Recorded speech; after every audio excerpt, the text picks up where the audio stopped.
How's everybody doing? Junk and Poo over here at Porterville 1. So this picked up from a customer the other day. It's come off a tractor.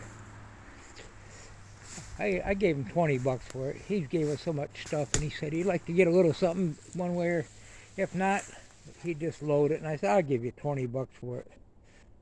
So that's 6 foot. And the guy we got our windmill from gave us a windmill here 3 years ago, just a little windmill yard ornament. It's pretty cool. But yeah, I told him I'll give you $20. I'm going to rig that up on my skid steer for a snow pushing blade. I got a bucket, but this will be fairly easy to do, I think. It's that time of year. I probably won't put no cylinders. I could, I may later, but it can either go straight or pull the pin and go whatever angle. So anyway, I've been over here. There's a piece of pipe that was in my way earlier. Not really in my way, I just run it over. My driveway's kind of muddy. Them skid steers are pretty rough on the driveway. So I got one of them flip carts. It's out back. You put your forks in there and you just pull the lever and it flips them. And it had a lot of this stuff in there. It's had a lot of water, rusty water. I put it in there. That's mostly 2 foot iron. I got to go back through it. There's a chunk of cast right there. And a big old motor I stripped down a few years ago. I think my most views stripping down that copper motor. So yeah, we got that loaded, and I'm making a den over here. We took in some stuff today. The tin we had in a little dump truck wasn't much, 1,200 pounds. I got 100 a ton out of it, so it only was like $60 and $62 or something. Getting kind of late in the day, so let's see how much light I got. This is a little bit of everything, breakage and aluminum breakage mostly. There may be some stainless, probably. That's where that one thing said I drug it out, so now I got to go through all this. I got some copper tubing and what have you in there. But go through this and make sure there ain't no nails in my driveway. Now I was using this magnet right here on the forks, and I got a couple big old scoops of nails. I'm going to rig that up, and then I come over to the other thing over here. Actually, it was this one over here. You got to get off and pull the handle, which when it's something high like this isn't a good idea on a skid steer. When it dumps all the nails, it releases the magnetic. So I want to rig something up for that. There's some different scrap in here, copper, transformers, and whatever else. But yeah. So we got some 2 foot going in the one truck. I got to cut some of this down. Some of it's a little thin. I'll have to look at it. There's some more 2 foot. And the money load, well, there's still a lot more around here, but this is, I think this will all go as AutoCast. Got a block in there, couple cranks in there, a couple heads. There's a crank there, I think that's out of a V6. It's a 6-cylinder, old Ford 6-cylinder there. There's a head floating around here someplace, unless I took it in with another load. So this is actually, I can tell there's some weight on this truck here. Look at that orange flag. Hey, thanks, Mick. Anyway, these are sleeves out of a tractor. Them should go as engine cast. Man, that wind is getting cold on the fingers. It was actually snowing today. So hopefully I get out here.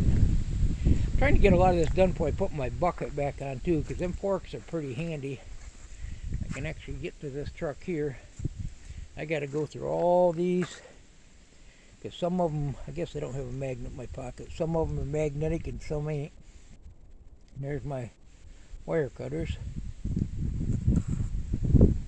The ones that are junk are going to go into tin, and I'm thinking I'm going to run that big magnet over them or something, and some of them might even be actual silver.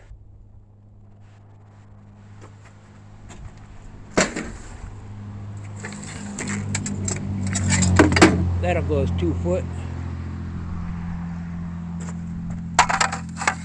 These usually go as 2 foot. See, it's like everything else, it all depends on the yard.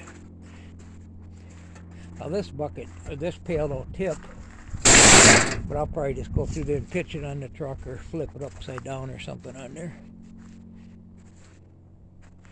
Got some long iron there. I'll probably get my shear going and shear it up. My phone keeps lighting up videos I watch. Somebody's garage, I didn't quite catch it.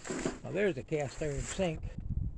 I'm not sure what cast iron is going for, and I know it isn't like engine cast. Sometimes they want to buy it as tin weight. You'll have to see. May have to look around on that because different yards do different things. So getting a few ballasts together. It's a mess. Getting there though. Most everything here is worth at least a couple pennies. Hey, my fingers are getting cold.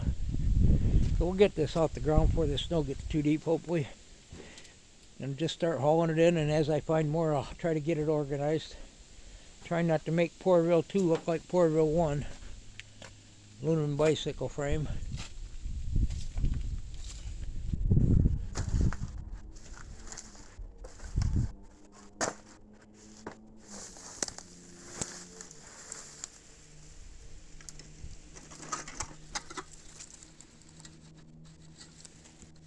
Lawnmower blades go as 2 foot. I can see some brass there. Transformer. Some air conditioners. Stainless steel sink. Yeah, I was saying before, my plan is to kind of go through this stuff and take some of it over to the other garage where I can heat it a lot better and just kind of pick away at it through the winter. I could put this in either truck. That one seems closer. I'll go over here to this one and burn a couple calories. Look at this piece of extruded there. That's thick. I popped that off the other day. It was an aluminum radiator. I popped it off. I think it's probably ½ inch thick or better. Maybe an inch. Popped it off with my forks. It was mounted on top of that. I had most of the screws out of it last winter and it was really cold out. So I went out and I gave up on it, and then a couple of them were stripped. I got the forks and then just busted the screws that were stripped out.